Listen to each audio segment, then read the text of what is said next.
Welcome back, and this is the third set of slides of cognitive and perceptual interventions and our e-lectures for OCC311. This is Michelle Verdonk again. In this set of slides, we're going to really talk a bit more about the specific intervention approaches. And as we've discussed in week one, there are several different intervention approaches as described by the OT framework and by the OTIPM, including the restoration, acquisition, compensation, education, and teaching. And when we describe the intervention approaches in the next few slides, we'll try and match them to the particular intervention approaches so we can think about how these concepts fit together. What are the main ideas behind cognitive intervention or cognitive rehab in some situations? They really are based on learning theory. We're trying to reteach people to do things if we're trying to do a remediation. We have to really think of cognition in that hierarchical manner. So there's no point in addressing executive functioning if someone has severe memory issues. Likewise, if someone can't pay attention or isn't aware of what's going on around them, it's not very likely that we can be able to address their memory. So you have to think about the hierarchical manner. We also are embracing the principle of neuroplasticity. We know that our clients often have irreversible injuries and that they probably can't make a recovery. But we're hoping that neuroplasticity will make new pathways in the brain that they can learn new ways and hopefully recover. So that's when we're looking at remediation strategies. Please also look at the chapter 2 in the green textbook. On page 127, there's a really good table here that actually gives good examples of all remedial techniques for cognitive retraining. And as you say, this is remedial, so this is actually remediation, trying to make someone better. So in some cases, this isn't going to work for our clients that can't be remediated. There's some very general principles of cognitive intervention. And these really revolve around the family. We can't help someone get better without a support network, and we can't really look at the client individually. We need to see them in a whole of their family context. So we really need to involve the family and significant other, because the other thing is, from a rehab perspective or even from a general intervention perspective, we as therapists only have a few hours, possibly even less than a few hours. And to make cognitive rehab and cognitive techniques work, we need buy-in and we need the increase intensity and increase repetition. So all the research shows that repetition is something that improves recovery, or repetition improves actual performance, and that means that we need other people involved. When it comes to the basic level of response or recovery, just trying to get someone to pay attention, to be engaged, we normally have to use familiar items in the rehabilitation environment. And this also means we try and use routines and setups that are similar or familiar to the client. I'll mention that again later. We also spend a lot of time providing education and support to significant others. So in cognitive rehab, as a therapist, it's really tempting to get stuck in and spend a lot of time doing memory activities or doing cognitive practice with our individual clients. But the reality is, it's really the family members that have to do a lot of that actual rehab or that strategy or that skill acquisition. And so our role is often to provide more education, both to the client and to their family, and to support the family members so that they believe they can do this, that it's not us as therapists that hold all the knowledge and the skills, but they themselves can participate in someone's recovery. The only thing that I really must highlight is safety is a really big important thing, and I haven't mentioned this in the slides before. When we work in cognitive rehab, and we quite often can be dealing with people who have levels of aggression, lack of inhibition or sort of frontal lobe injuries, a lot of frustration, a lot of emotional liability. All these symptoms, signs and symptoms of neurological insult can make someone quite aggressive and potentially make the carer or the family member quite vulnerable, or even you as a therapist vulnerable. So in some settings, as a therapist, you can't really work on your own. You need to have someone there as a backup. You also need to be careful that the person doesn't become agitated. That can lead to aggression. So you really need to know your client well. You need to keep an eye on emotional liability, and you also need to give feedback on inappropriate behaviors as well as protecting yourself. So it's really important that therapy is for the person too, but that we're aware of safety and the risks that can possibly be associated with that. Some more general principles of cognitive intervention. Because we're doing cognition and we're trying to get someone to engage in cognitive structures, and we know from the hierarchy that the lowest level they need to pay attention, and the lowest level of attention is just sustained attention, we really need to make sure that the environment is conducive to cognitive activity. This means decreasing distractions and stimulation. So it means trying to find a quiet space, trying to close the windows, turn off computers, put phones away, try and minimize the distractions in the environment. This can then be graded as a client improves. We can actually add distractions to the environment so that they can adapt better. But to start off, we really want minimum distractions and stimulation. This is really tricky because you might be seeing a client in a residential care facility where there are lots of other people around. So trying to find a quiet place might be tricky. Bringing them outdoors might seem like a good idea, but that itself can be quite distracting if there's lots of things going on in the outdoors, even if it is just the wind and the trees blowing. We do always try and link to pre-morbid routines. I mentioned that in the slide before. That means that people are going to recover better if we do things that they're familiar with. So trying to build on what's already there and what's already known, and it's something that is of relevance to that particular person. I've mentioned grading. We look at their needs and their improvements. So we're always trying to grade to almost push recovery or push improvement if we can. I think in a cognitive setting, there's never a case for no cueing. We cue all the time, but what we need to do is work on what kind of cueing we're giving. Is it physical? Is it verbal? Is it sustained? Is it mixed? Is it intensive? And it's one of those things you write in your notes. So you will make a good note of whether you're cueing all the time, some of the time, or how you're grading that. Training is important too, so making sure someone actually completes the task or the task started for them. And again, I'm going to highlight this again. We mentioned the awareness. Does the client actually know of their own abilities and their own potential, and therefore can they actually engage and improve? The awareness, you need to be careful to balance that against safety. So we don't want to make someone actually hurt themselves. So in setting them up for an insight activity where they're going to work out what's not working well, we need to make sure that they don't hurt themselves or anyone else for that matter. People who need cognitive and perceptual rehabilitation normally have significant issues, and our involvement is not going to solve all problems, and it's really important that we consider ongoing support. That means that we need to investigate other sources available to the client, the family, and the local community, and we're all aware of some disease-specific resources such as the stroke networks and the MS societies. So those are important to link families in with that. We also need to think about further rehabilitation options. That means that we might refer on. So there might be an element for vocational rehab. Someone might have the potential to go back to work. We need to look at driving rehabilitation and transport training. And I think I mentioned this before. There's a strong correlation between executive functioning and IADLs. So instrumental activities of daily living really require executive functioning because there's a lot of planning, there's a lot of problem solving, and this means when people go back to doing things like moving around the community, they really need a lot of executive functioning, so there's a strong correlation. So sometimes this actually means we need to refer on, so our job might not be finished after rehab. We just need to look at housing support. Can people actually live on their own, and how do we manage that? Who to refer on to? And in some cases we need to look at activity programs. Importantly, we mentioned the family before. We might need to talk about carer support and carers networks and respite care, because sometimes the cognitive issues can be improved a little, but there'll always be ongoing need on the carers, and there's sometimes a need for just structuring the fact that they can get respite, and respite being that the person may be able to go somewhere for a short period of time to give the carer some bit of support or some bit of relief.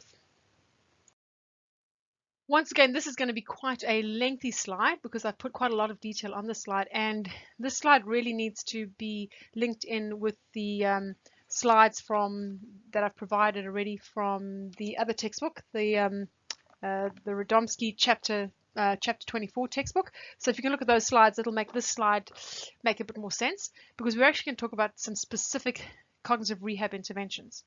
Okay, and these are ones that we expect you to have a bit of an understanding of. So the first one is the skills task habit retraining, sometimes called the holistic habit retraining model. And this is really about taking activities or tasks, breaking them up, doing an activity analysis, and then teaching the person with the cognitive issue how to get through the process. So actually breaking a task up and repeating the steps through so they can actually acquire a habit. It's very specific to a particular task. So it may be brushing the teeth and breaking that down into individual steps. As I said, there's more slides available from the other set of slides that I've given you. Then there's strategy training. So skills task habit retraining is really acquisitional, about learning something. Strategy training is more appropriate for our clients where we don't think that there's a chance of improvement, in that their cognitive function isn't going to get better, but we might be able to improve their actual function or day-to-day function through compensation. And this means that we try and get them to acquire strategies, to then learn to apply those strategies, and then to adapt those strategies to different contexts. This is not task specific, and it's really more about a generalization. So this is about teaching ways to, in most cases, to compensate. And if they learn to compensate in one scenario, then apply that to another scenario, and then possibly in a third scenario, adapt the way that they're applying. So this is somewhat trickier to do, but if you can understand, it actually has a lot more potential benefit, because we're not just task training one particular task. Some examples would be things like memory strategies. And in memory strategies, you might have internal strategies such as teaching them rehearsal, visual imagery, semantic elaboration, using first letter mnemonics so that they can remember something. Or else you might do something external strategies. So that's something that's given to them externally. So that might be just a checklist, a timetable, using assistive technology, having memory books. So things that they bring with them. So internals, things that they do or strategies they've learned, whereas external would be devices and things that'll help them improve their memory, or not improve their memory, cope with their memory deficits. There's also metacognitive strategies, one of which is the co-op, which is actually teaching them a strategy to cope with this scenario. And it's really about taking a situation and problem solving it. So that means you actually have to have a goal, plan what you're going to do what your plan says, and then check how you've done. So it's really about almost creating like a circle feedback loop. It's a coaching approach where we're trying to get people to be more independent in their own activities. And you can imagine how useful that is in a therapeutic situation. It's used very well in pediatric settings, and now there's evidence in traumatic brain injury and in stroke. So we're seeing some great work for something like the co-op. So that's using metacognitive strategies. That's all strategy training. Then obviously we've already talked about having quiet environments, but sometimes just coping with cognitive issues is really about either adapting the task of the environment. So making the task easier, or changing the environment, doing the environment in a different, or doing the activity in a different environment. So this involves educating the family member, educating the client themselves, so they themselves know to avoid environments that don't work for them. And in some cases to compensate. So you can understand some of these things are going to overlap. The textbook also mentions cognitive stimulation therapy, and this really is probably something we deal with more in an older population, where we are trying to embrace past memories and almost maintain more than improve. And this is really about reality orientation. If we think about the hierarchy, we're probably at the second rung of the hierarchy. We're trying to get people orientated to where they are, but also involves reminiscent therapy, so helping people to remember what's happened in the past, and to it's really a quality of life type of intervention. And for most people under 65, this is not going to be relevant, but we do have early onset dementias, which means in some cases we are having to do cognitive stimulation therapy in those contexts. The final category, or the final set of cognitive rehab interventions we're going to talk about, are process-specific training. So these are very much remediation. This is like, there is one process not working particularly well. We're going to focus on that process to try and get it to be improved. So things like an attention process training. That's when someone's attention is poor, and we're trying to get their attention better. So what we do is we give them activities to focus on attention. So this may be something, a pen and paper task, where we are trying to get them to concentrate for a certain period of time and increasing that period of time, or increasing the demands. So the important thing about these are really that they're graded. So we start something at the level the person can cope with and try and make it harder and harder as they get better. So you're actually training them to have better attention, or to improve their own attention. That's attention process training. Limb activation therapy is quite popular, and some of the research is quite strong around that. And this is really about people who have a hemi-neglect. So as we mentioned before, the right hemispheric injury leading to a left inattention. I'm not sure if the video has given me left and right correctly, because I think the video might be swapped around, but right hemisphere injury, left inattention. So limb activation therapy is about using that left limb in the left hemispheric space, so we're more aware of that part of the body. And then there's also speed of information processing, which is a little bit like the attention process training, but we're actually now trying to get people to work faster. So a lot of that's computer generated to try and get process information and to respond as quickly as you can. So as we say, these are very much remediation type specific trainings. And again, these are things that sometimes I think would be done more often with a neuropsychologist in conjunction, because there's quite a lot of neuropsychology type of or neurological sort of training in those those types of approach. Sorry, I'm tripping over my words. So we've mentioned there, if we look back at the intervention approaches, we really are using a lot. We're using things like education and training, or education and teaching in terms of family members. We're compensating through strategies. We're sometimes trying to acquire new skills, either new strategies or reacquire old ones. We might be restoring and remediating old cognitive functions in a different way. So from a cognitive intervention, we're actually applying a lot of the intervention approaches. Just depends on the specific context we're working in at the specific time. I want you to remember week 2 where we talked about motor performance, and when we talk about motor performance, there's obviously a cognitive element to that as well. So if we remember this model we saw, also from the Radomski textbook, things like awareness of capabilities and expectations for ultimate success. This links back to that awareness, that self-awareness thing. So if people are doing movement, they still have a cognitive element of that. So some of this stuff overlaps. There's also the ability to do task analysis to problem solve. So you can understand how someone's cognitive function is going to have a direct link to motor performance. So we presented motor performance in week 2, but it can't stand on its own without realizing the cognitive. So we can't expect people to move properly if their cognition is not intact. So as a therapist, we sometimes have to address cognitive aspects before we can even look at the motor. And this is quite tricky because when someone's sitting in front of you and their hemiparesis is very obvious, the first thing we try and do is try and get that arm moving and working. But if the client doesn't understand their own abilities, their own capabilities, can't actually plan, or might have an apraxia, we're almost wasting our time trying to get some motor performance done. So really important to put these bits and pieces together.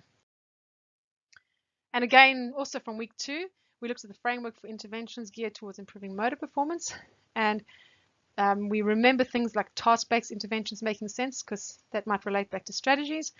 The therapist is coached. That relates back to the sort of the co-op model type idea, and practice is being important. And I think I've mentioned that before. All of these cognitive activities require repetition and practice. So important from that space is involving the family members, involving the clients, so they can repeat things. So that's a wrap of these e-lectures for this week, because and hopefully this has helped you. Please make sure you do your readings and go over the materials so it makes sense. We'll see you in class, and in class we're actually going to talk about how, or not even talk, we're actually going to try and create some of our own examples of cognitive interventions that will be suitable to certain cases. Thanks very much for listening, and we'll see you in class.